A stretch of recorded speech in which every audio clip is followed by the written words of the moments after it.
charge of me. Freaky girl under the sheets. Don't you love when things start going down? I know you got me, baby.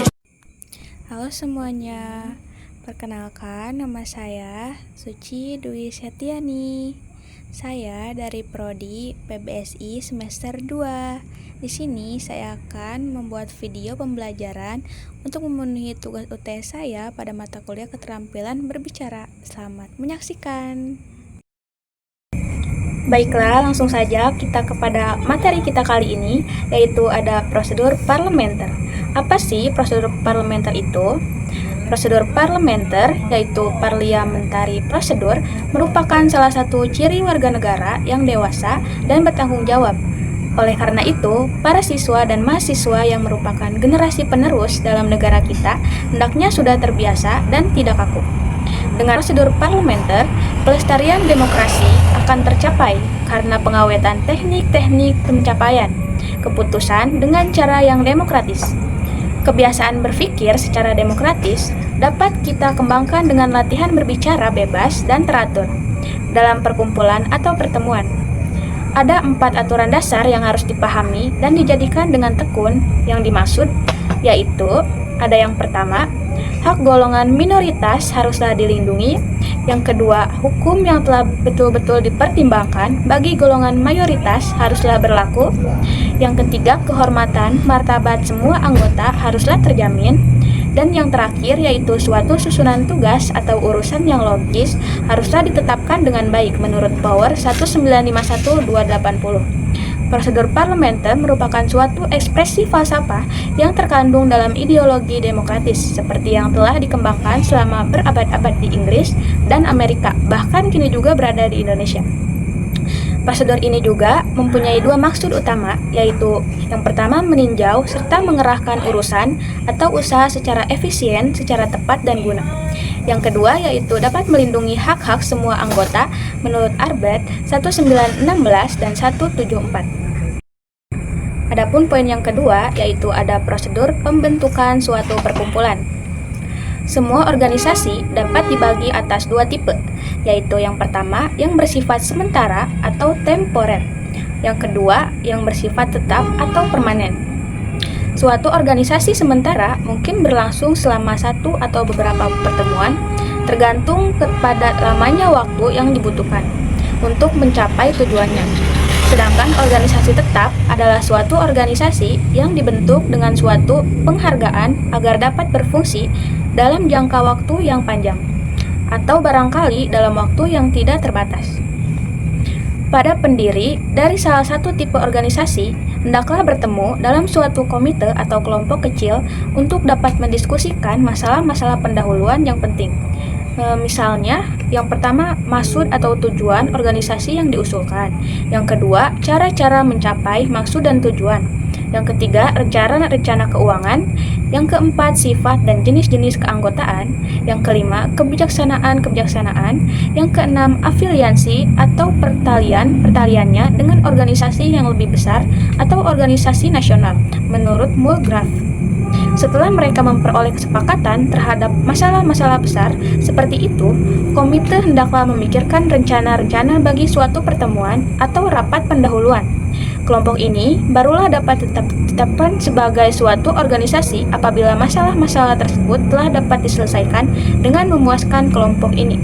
Barulah dapat ditetapkan sebagai suatu organisasi apabila masalah-masalah tersebut telah dapat diselesaikan dengan baik. Kalau organisasi ini dikehendaki menjadi suatu organisasi permanen, maka seperangkat anggaran rumah tangga harus dibuat, naskah beserta bagannya. Bila kita ingin mendirikan suatu perkumpulan, maka langkah-langkah yang perlu dilaksanakan adalah yang pertama, yaitu mengadakan rapat atau pertemuan pendahuluan. Yang kedua yaitu mengadakan rapat kedua, serta yang ketiga memilih pimpinan atau menurut Albert et 1961174. Pada pertemuan pertama, tugas atau usaha utama adalah yang pertama yaitu menentukan jenis perkumpulan yang diinginkan. Yang kedua yaitu menunjukkan dan mengangkat suatu komite untuk menulis suatu anggaran dasar dan anggaran rumah tangga. Yang ketiga ada rapat kedua, yaitu tugas utamanya yaitu membahas serta menetapkan anggaran besar dan anggaran rumah tangga yang telah dibuat oleh komite atau panitia ad hoc. Langsung saja kepada poin yang ketiga, yaitu anggaran dasar dan anggaran rumah tangga. Suatu anggaran dasar atau konstitusi paling sedikit terdiri atas 7 ketetapan dasar yang harus dinyatakan secara benar dan sesingkat-singkatnya. Dalam pasal yang terpisah, ketujuh ketetapan dasar tersebut yaitu seperti ini. Telah diutarakan hakikat anggaran dasar dan anggaran rumah tangga secara lebih terperinci lagi pada rapat yang kedua, yaitu rapat yang diadakan untuk membahas serta mengesahkan anggaran dasar dan juga anggaran rumah tangga. Suatu organisasi atau perkumpulan biasanya ada urutan atau susunan kegiatan, yaitu sebagai berikut. Poin D, yaitu tugas-tugas pengurus. Pengurus mempunyai tanggung jawab khusus untuk memimpin serta mengendalikan segala urusan perkumpulan dengan cara yang adil, jujur, dan objektif. Jumlah pengurus mungkin berbeda-beda sesuai dengan kebutuhan organisasi, akan tetapi kebanyakan dari tugas-tugas dan tanggung jawab untuk mengendalikan perkumpulan dapat ditangani oleh ketua, wakil ketua, sekretaris, dan bendahara. Seperti ini. Adapun contoh dasar anggaran yaitu sebagai berikut. Langsung saja kepada poin E, yaitu laporan. Adalah menjadi tugas dan kewajiban sekretaris untuk mencatat atau merekam laporan-laporan segala pertemuan yang dilangsungkan oleh suatu perkumpulan.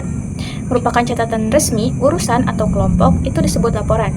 Dalam susunan acara yang biasa, laporan dapat dibacakan pada pembukaan setiap pertemuan. Laporan setiap pertemuan hendaklah menyatakan yang pertama yaitu jenis pertemuan, misalnya biasa ataupun khusus. Yang kedua yaitu perkumpulan kelompok. Yang ketiga merupakan tanggal dan waktu. Yang keempat kehadiran pengurus dan sekretaris ataupun nama-nama yang tidak hadir. Yang kelima yaitu tindakan yang telah diambil terhadap laporan-laporan pertemuan terdahulu. Langsung saja kepada poin F, yaitu susunan acara. Secara praktis, setiap organisasi mempunyai suatu susunan acara atau urutan kegiatan khusus yang harus diikuti pada setiap pertemuan. Adapun prosedur yang dipergunakan oleh sang ketua organisasi sebagai pedoman untuk maju dan beranjak dari satu masalah ke masalah yang lainnya. Disebut juga susunan acara atau urutan acara. Ditetapkannya susunan acara yang sedemikian rupa akan turut menjamin kelancaran dan kemajuan pertemuan. Adapun poin G, yaitu mosi dan usul. Mosi adalah pernyataan resmi terhadap suatu proposal atau saran, anjuran, dan usul, atau pertanyaan terhadap pertimbangan dan tindakan oleh suatu kelompok. Mosi mengemukakan suatu butir urusan untuk mendapatkan keputusan atau ketegasan. Mosi juga dapat diajukan dianggap sebagai suatu pertanyaan atau masa kelompok. Adapun pengajuan mosi dalam suatu pertemuan yang dilaksanakan dengan prosedur parlementer, tidak ada diskusi sebelum seseorang mengajukan mosi. Memang sepintas kilas tampaknya mudah untuk membuat suatu mosi, tetapi tidaklah mudah membuat suatu mosi yang baik. Pengajuan suatu mosi menuntut urutan langkah-langkah sebagai berikut. Seperti ini. Baiklah, sekian video singkat dari saya. Semoga video ini bisa membantu untuk kita semua. Sekian dan terima kasih. Billahi taufiq wa hidayah. Wassalamualaikum warahmatullahi wabarakatuh. Dadah.